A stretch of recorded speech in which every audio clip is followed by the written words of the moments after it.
নমস্কার বন্ধুরা। শীতকাল মানেই বাজার ভর্তি টাটকা টাটকা সবজি।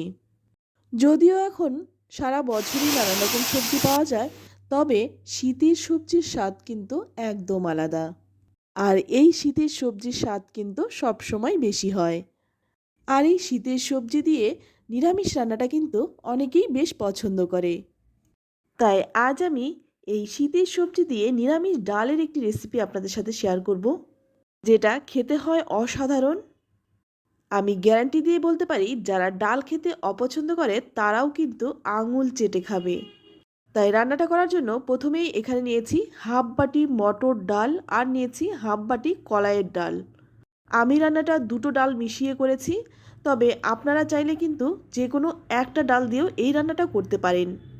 এবার ডালটাকে 3-4 বার জল পাল্টে পাল্টে ভালো করে ধুয়ে পরিষ্কার করে নেব। ডাল তো অনেকভাবেই খেয়েছেন, একবার আমার মতো এইভাবে বানিয়ে দেখুন। আমি গ্যারান্টি দিয়ে বলতে পারি, এইভাবে একবার বানিয়ে খেলে বারবার এভাবেই বানিয়ে খাবেন। তো দেখুন, আমি ডালটাকে খুব ভালোভাবে পরিষ্কার করে ধুয়ে নিলাম। এবার এখানে নিয়ে নিয়েছি একটা প্রেসার কুকার। তারপর সম্পূর্ণ ডালটাই দিয়ে দেব। এবার আমি এখানে দিয়ে দিচ্ছি জল। জলের পরিমাণটা কিন্তু আমি এখনই খুব বেশি দেব না, অল্প জল দিয়ে ডালটাকে সেদ্ধ করে নেব। এবার দেখুন, এখানে দিয়ে দিলাম সামান্য একটু লবণ। লবণটা কিন্তু আমি এখনই সম্পূর্ণ দেইনি, পরে কিন্তু আমি আবারও লবণ দেব। লবণটা দিয়ে ভালো করে একটু নেড়েচেড়ে মিশিয়ে নিলাম। তারপর প্রেসার কুকারের ঢাকনাটা বন্ধ করে দিচ্ছি। তারপর 4টে সিটি দিয়ে বন্ধ করে রাখবো। এবার আমি এখানে কিছু সবজি কেটে নেব। তো তার জন্য এখানে নিয়েছি শিম, ওলকপি আর নিয়েছি মূলো।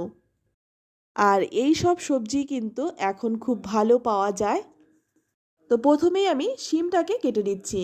শিমের দুধারের আঁশটা ফেলে দিয়ে একটা শিম 2 টুকরো করে নেব। তো শিমটা কেটে নেওয়ার পর মূলোটা আমি কেটে নিচ্ছি।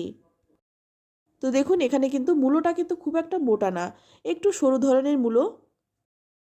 তাই এই মূলোটাকে শুধুমাত্র মাঝখান থেকে এক টুকরো করে নেব। তো এই সবজিগুলো কিন্তু আপনারা আপনাদের পছন্দ মতো কেটে নেবেন। মূলোর গায়ে যে ছোট ছোট শিকড়গুলো থাকে সেগুলো ফেলে দিয়ে মূলোটা আমি কেটে নিলাম। ওলকপিটাও কেটে নিয়েছি।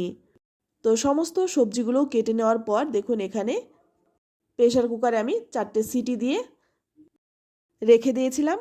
যখন প্রেসার কুকারের ঢাকনাটা নিজে থেকেই খুলে গেছে, তখন কিন্তু আমি খুলেছি। আর এখন দেখুন, ডালটা কিন্তু খুব ভালোভাবে সেদ্ধ হয়ে গেছে। ডালটাকে আমি এমনভাবে সেদ্ধ করেছি, দেখুন ডালটা কিন্তু গোটা গোটাই রয়েছে। হালকা করে হাত দিয়ে একটু চাপলেই দেখুন একদম মোমের মতো গলে যাচ্ছে। এমনভাবে ডালটা আমি সেদ্ধ করে নিয়েছি। এবার একটা চামচ দিয়ে ডালটাকে খুব ভালোভাবে মিশিয়ে নিচ্ছি, যাতে ডালটা একদম ভালোভাবে গলে যায়। আর অপর দিকে দেখুন, অপর একটা পাত্রে আমি সামান্য একটু জল গরম করে নিয়েছি। এবার এই প্রেসার কুকারের ডালটা আমি এই জলের মধ্যে নিয়ে নিলাম। তবে আপনারা চাইলে কিন্তু প্রেসার কুকারের মধ্যেই রান্নাটা করতে পারেন। আমি শুধু আপনাদের দেখানোর সুবিধার জন্য এই কাজটা করলাম। আপনারা চাইলে কিন্তু প্রেসার কুকারের মধ্যেও সবজিটা দিয়ে সেদ্ধ করে নিতে পারেন। তো আমি দেখুন এবার এই কেটে রাখা মূলো আর ওলকপিটা আগে দিয়ে দিলাম, কারণ মূলো আর ওলকপিটা সেদ্ধ হতে একটু সময় লাগে। এবার গ্যাসের আঁচটা কমিয়ে দিয়ে ঢাকা দিয়ে সবজিগুলো সেদ্ধ করব 50%-এর মতো। তো এখন দেখুন, ঢাকনাটা খুলে নিয়েছি। এবার এই কেটে রাখা শিমগুলো দিয়ে দিচ্ছি, কারণ শিমটা কিন্তু খুব অল্প সময়ের মধ্যেই সেদ্ধ হয়ে যায়। আবার শিমটা যদি খুব বেশি গলে যায়, সেটাও কিন্তু ভালো লাগে না। তো এখানে আমি ছোট্ট একটা টিপস আপনাদের সাথে শেয়ার করছি। গরম ডালের মধ্যে যদি আপনারা হলুদ দিতে যান, সেক্ষেত্রে কিন্তু হলুদটা জমাট বেঁধে যাবে।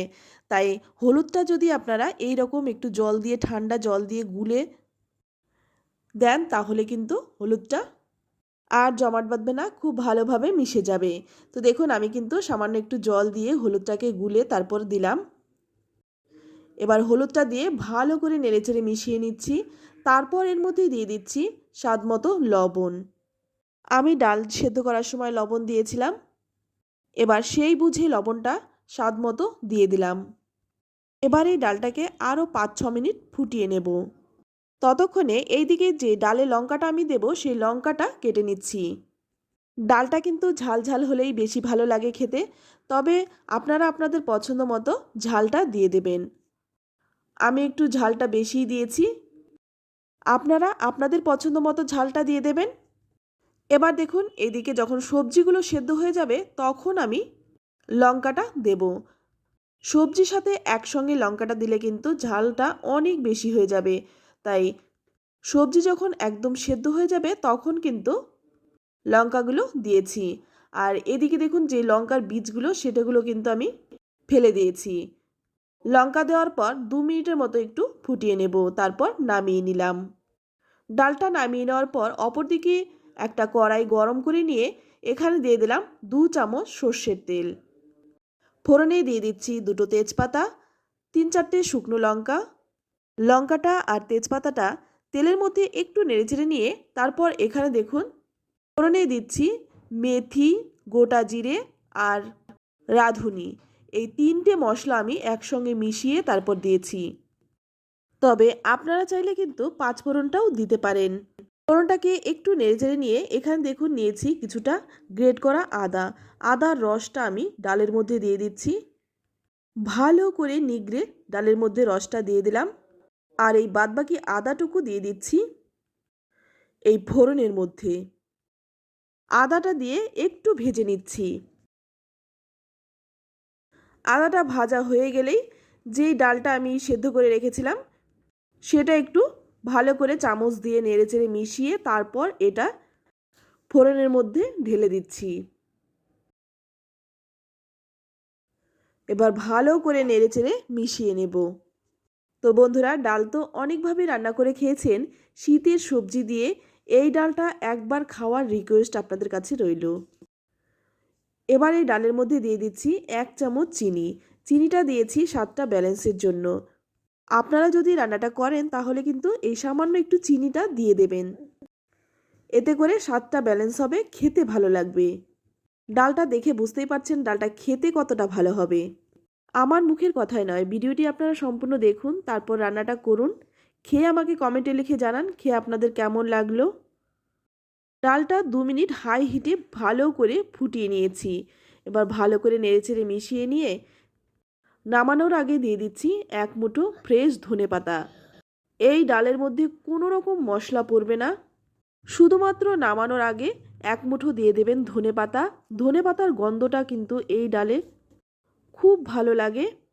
ধনেপাতাটা দিয়ে ভালো করে নেড়েচেড়ে মিশিয়ে নিয়ে তারপর নামিয়ে নিচ্ছি। এই ডালটা যেই দিন রান্না করবেন আর কিন্তু কোনো কিছু রান্না করার প্রয়োজনই হবে না। এটা এতটাই টেস্টি হয়, শুধুমাত্র এই দিয়েই খাওয়া হয়ে যাবে। শীতের দুপুরে গরম ধোয়া ওঠা ভাতের সাথে এই ডালটা যে কি অসাধারণ লাগে আপনারা একবার না খেলে বুঝতে পারবেন না। তাই আপনাদের কাছে রিকোয়েস্ট রইল এই ডালটা অন্তত একবার বানিয়ে খান, খেয়ে আমাকে কমেন্টে লিখে জানান। ভালো লাগলে লাইক শেয়ার করতে একদম ভুলবেন না। আর আপনি যদি আমার চ্যানেলে নতুন হয়ে থাকেন চ্যানেলটা সাবস্ক্রাইব করে নেওয়ার অনুরোধ রইল। আজ এই পর্যন্তই। সকলেই ভালো থাকবেন। ধন্যবাদ।